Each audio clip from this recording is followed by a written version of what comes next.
Bonjour et bienvenue dans le podcast de l'association Zero Waste Toulouse où on parle écologie, zéro déchet, zéro gaspillage.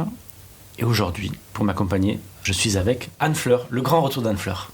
Bonjour. Beaucoup de messages pour que tu reviennes. Ça me fait plaisir. Tu es ici chez toi, tu interviens quand tu veux et tu pourras m'aider à accueillir Sophie. Bonjour Sophie. Bonjour Chris. Ça va bien? Ça va très bien. Alors Sophie, est-ce que tu pourrais me parler un petit peu de toi? Oui, alors j'ai 36 ans, je suis maman de 3 enfants et j'ai entamé une démarche personnelle zéro déchet il y a quelques temps, ce qui m'a petit à petit amené à Zero Waste Toulouse parce que j'avais envie de passer à l'action pour ne pas attendre que les autres le fassent à ma place. D'accord. Donc tu es engagée de l'association depuis quoi, 1 an? Ça fait 1 an, oui, que j'ai rejoint Zero Waste Toulouse. D'accord. Tu es dans quelle partie de l'association, quel projet? Alors j'ai commencé par intégrer l'équipe formation et petit à petit j'ai voulu essayer autre chose. Donc maintenant je rejoins le pôle GAF, gestion administrative et financière. D'accord. Donc gestion administrative et financière, qu'est-ce que ça veut dire? C'est quoi votre action au jour le jour? Alors au pôle GAF, on gère tout ce qui est support administratif de l'association, les papiers bancaires, les impôts. On est aussi un petit peu le pôle support de toutes les actions qui sont menées par nos autres bénévoles. On s'occupe de notre compte LOASO, des dons et des adhésions, de la facturation, du suivi des prestations, etc. Tu surveilles les dépenses? Je surveille très étroitement les dépenses. Est-ce que tu nous tapes sur les doigts quand on dépense trop? Non, ça va, les bénévoles sont assez libres de mener les projets qu'ils souhaitent. Ok. Par contre, on n'accepte pas les notes de frais pour des déjeuners à McDonald's. Mais ça, c'est pas possible. Anne Fleur, dis-moi. Alors, on va parler un petit peu de l'association. On va faire un peu le bilan, calmement. En 2 mots, vraiment les objectifs de l'association. Qu'est-ce que c'est?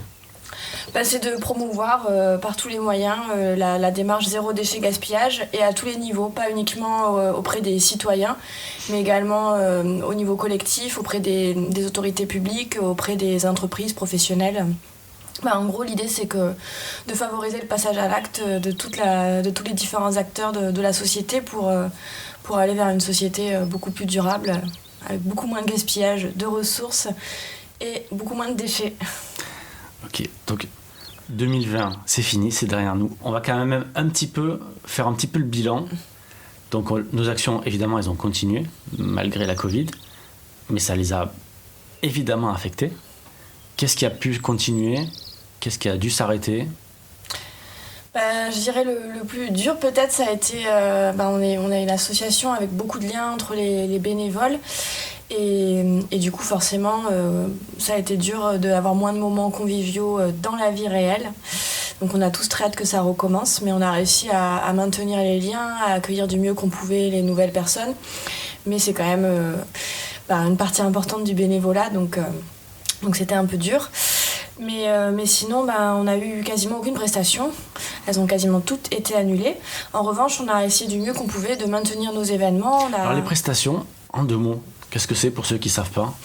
Alors les prestations, c'est lorsqu'on intervient à la demande de personnes extérieures, que ce soit des entreprises, des établissements scolaires, des collectivités, pour faire des actions de sensibilisation souvent. Donc souvent des conférences, des stands, des ateliers. Et on en fait à différents tarifs, on en fait des gratuitement pour par exemple une asso étudiante qui n'a pas de budget. Et on a des tarifs lorsqu'on intervient en entreprise. Et c'est aussi ça qui nous permet de financer une grande partie des fonds de l'association. D'accord. Donc les interventions, il n'y en a pas eu. Mais par contre, on a pu continuer du coup d'autres sortes d'événements.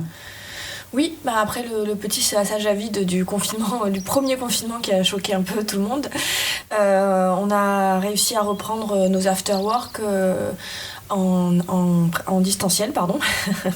Par exemple, le dernier, là, en janvier, était en distanciel sur l'impact du numérique. Mais on a également remplacé les événements qu'on fait habituellement, par exemple en novembre pour la semaine européenne de réduction des déchets. Forcément, on a dû tout annuler ce qui était prévu. Et du coup, on a pu proposer à la place une projection de film en ligne, une table ronde qui était liée sur le plastique, The Story of Plastic. On a lancé ce podcast, par exemple, et on a continué à publier des articles sur le blog, et en parallèle, on a continué à avancer sur nos projets de fond pour essayer de sortir de belles choses en 2021. Tous ces changements, ils continuent un petit peu pour l'instant en 2021, parce que la situation, elle n'a pas beaucoup changé. Mais par contre, est-ce qu'on peut parler de toutes les actions de Zero Waste, et notamment des différents projets? En fait, l'association, elle est découpée en fait, en équipes. Est-ce qu'on peut un peu les énumérer et du coup en parler de certaines? L'association est découpée en plusieurs groupes, on peut appeler ça des groupes, donc des pôles ou des projets. On a 3 pôles de fonctionnement, donc le pôle gestion administrative et financière. On a le pôle coordination qui sert à coordonner les liens entre les bénévoles et les actions. Le pôle communication qui gère tout ce qu'on publie sur nos différents réseaux sociaux. Très très bon pôle. Facebook, j'ai entendu. Twitter, Instagram, n'hésitez pas à aller voir, c'est très bien fait. Et ensuite, on a le pôle intervention, donc qui gère toutes les prestations, les événements qu'on mène. Et dans les projets, on a le projet Stop Pub, par exemple. On organise quand on peut, évidemment, là, avec le Covid, on ne peut pas. Mais on organise régulièrement des visites des sites de traitement des déchets. On a aussi le projet Compost, une équipe qui est montée en puissance à Zero Waste Toulouse et qui a profité de cette pause du Covid pour faire vraiment un gros travail de fond. Vous verrez prochainement le fruit de leur travail sur notre site. On a aussi le projet Mon Commerçant Zéro Déchet qui a organisé un marathon en octobre dernier malgré la situation délicate. L'idée, c'est d'aller voir un maximum de commerçants et de les faire adhérer à la démarche et qui puissent ensuite proposer des solutions alternatives, par exemple accepter les contenants réutilisables. L'idée, c'est aussi de les répertorier sur notre site internet, de proposer une cartographie où on voit apparaître les adresses zéro déchet à Toulouse. Et je m'engage, ce sont les prochains invités. Ah, super. Voilà, ils sont là le mois prochain. Enfin, elles sont là le mois prochain. Après, comme l'a dit Anne-Fleur, on a également nos after-work une fois par mois qui proposent vraiment des sujets pour tout le monde, pour les débutants, pour des gens qui sont déjà engagés. Il y a toujours des bonnes idées à prendre. Et c'est aussi un moyen facile de nous rencontrer en fait. C'est un moyen facile de nous rencontrer. Déjà, on sait que c'est tous les mois. On essaye d'alterner en ligne ou en présentiel quand c'est possible. Les sujets sont vraiment variés et c'est toujours un moment convivial. Je précise, c'est gratuit. Oui. En général, c'est le dernier mercredi de chaque mois. On travaille aussi depuis longtemps sur un kit pédagogique zéro déchet à destination des écoles et des collèges, des lycées, même jusqu'aux études supérieures. Mais Anne-Fleur va vous en dire plus, parce qu'elle connaît vraiment bien ce projet. Oui, le wiki pédagogique, en fait, l'idée, c'est de mettre à disposition nos ressources internes à destination des acteurs qui sont en lien avec les jeunes, de l'école primaire aux études supérieures inclus. Donc ça s'adresse aussi bien aux enseignants, animateurs, qu'aux jeunes eux-mêmes. Des lycéens ou étudiants peuvent avoir envie de mener des actions eux-mêmes sur leur campus ou dans leur lycée. Et il y a une partie sur comment mener une démarche en interne dans son établissement, que ce soit son école, sa MJC, son campus, pour réduire les déchets, les gaspillages. Et il y a également toute une partie sur comment mener des actions de sensibilisation. Et du coup, on a également le projet Plaidoyer. C'est un bon exemple de non, le zéro déchet ne se limite pas à la démarche citoyenne individuelle et il y a un vrai besoin de mener des actions collectives. Donc nos bénévoles au projet Plaidoyer ont organisé par exemple avant les municipales en janvier 2020 une conférence territoire Zero Waste et ont publié un manifeste pour une métropole zéro déchet. Ensuite ils ont également participé à des tables rondes par rapport au sujet sur le plastique dont je vous parlais. Ils ont rencontré pas mal d'élus des différentes communes de Toulouse Métropole après les élections pour promouvoir la démarche zéro déchet, les actions que peuvent faire les maires dans leur commune. Ils ont également publié une liste de 9 propositions pour une Garonne sans plastique qui réunit une quinzaine de structures locales signataires à Toulouse et qu'ils vont continuer à faire vivre en 2021. Ils sont également en train de finaliser avec le projet formation une jolie formation de 3 heures sur la réglementation en matière de déchets, parce qu'il y a eu beaucoup de changements ces derniers temps. Et également, par exemple, récemment, cette semaine, ils nous ont représenté à la commission d'élaboration et de suivi du plan local de prévention des déchets ménagers assimilés de la métropole de Toulouse. Et également, il participe à des discussions de plus en plus avec d'autres groupes locaux en France pour dynamiser le plaidoyer local, qui est également très important pour faire avancer la démarche zéro déchet, zéro gaspillage sur nos territoires. Ok, super. Ça fait beaucoup. Ça fait beaucoup, même trop presque. Et du coup, on a toujours besoin de nouvelles forces, de nouvelles énergies. Donc là, on va discuter un petit peu de différents moyens pour les gens qui nous écoutent, qui sont d'accord avec nos idées, de comment s'engager, comment nous prêter main forte.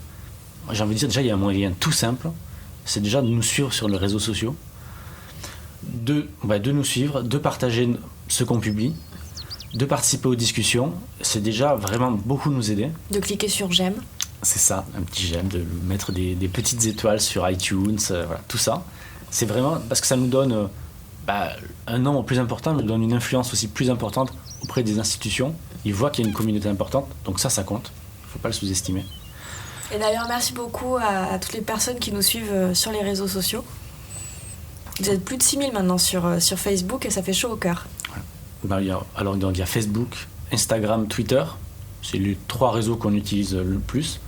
On est aussi du coup présent à travers le podcast sur YouTube et sur iTunes. C'est un moyen assez simple en fait de nous aider, c'est d'utiliser le moteur de recherche Lilo, qui est un moteur de recherche classique, mais qui en fait convertit. Alors c'est un peu compliqué, il convertit les bénéfices des publicités en dons à des associations. Et on a une page, Zero Waste Toulouse a une page, donc vous pouvez convertir en fait vos recherches en gouttes, qui sont des dons en fait qui nous sont versés. Et mine de rien, avec le volume, c'est un don qui est assez significatif. Donc utiliser Lilo comme moteur de recherche, lilo.org, c'est un moyen très facile, c'est sur desktop, sur ordinateur et sur mobile. C'est assez facile à utiliser et ça nous aide beaucoup.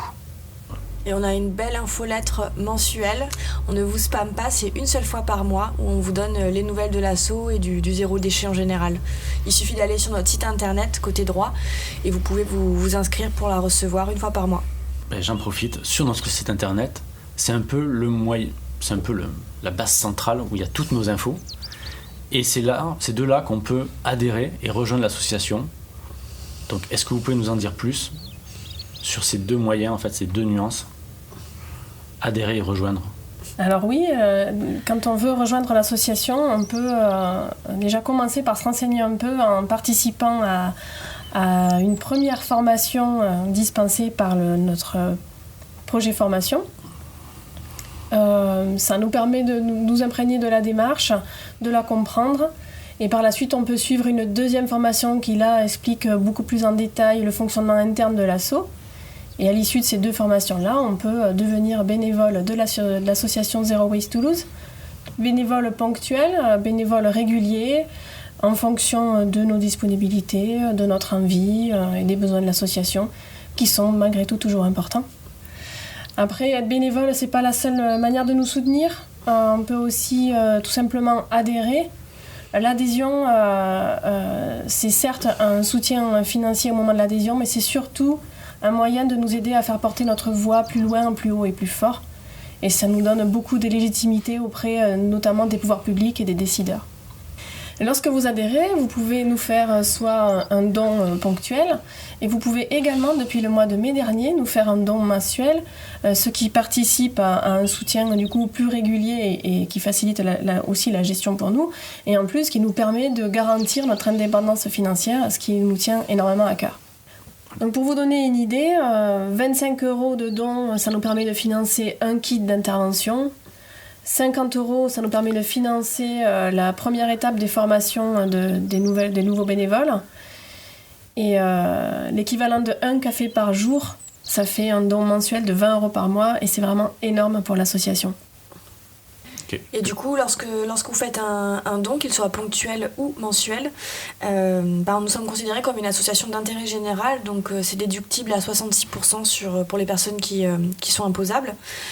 Et du coup, on précise bien que depuis cette année, c'est je donne, j'adhère, c'est-à-dire dès que même si vous faites à partir de 5 €, vous êtes considéré comme un adhérent si vous faites un don.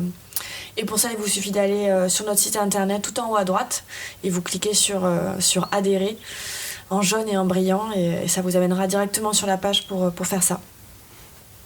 Ok, donc il y a plein de moyens de nous soutenir et d'agir. Évidemment, évidemment, on peut nous rejoindre, donner de son temps, son énergie ou de son argent. Et il faut bien distinguer, lorsqu'on est adhérent, ça ne veut pas dire qu'on est obligé d'être bénévole et de donner son temps. On a un droit de vote à l'Assemblée générale de l'association. On peut donner son avis, savoir comment a été utilisé l'argent, quels sont les projets, quel a été le bilan. Mais ce n'est en aucun cas une obligation de donner son temps en plus.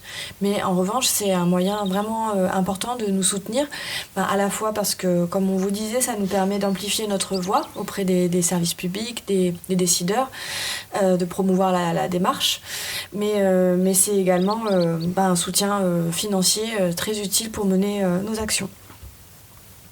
Et ça finance notamment les actions que nous menons sur nos fonds propres.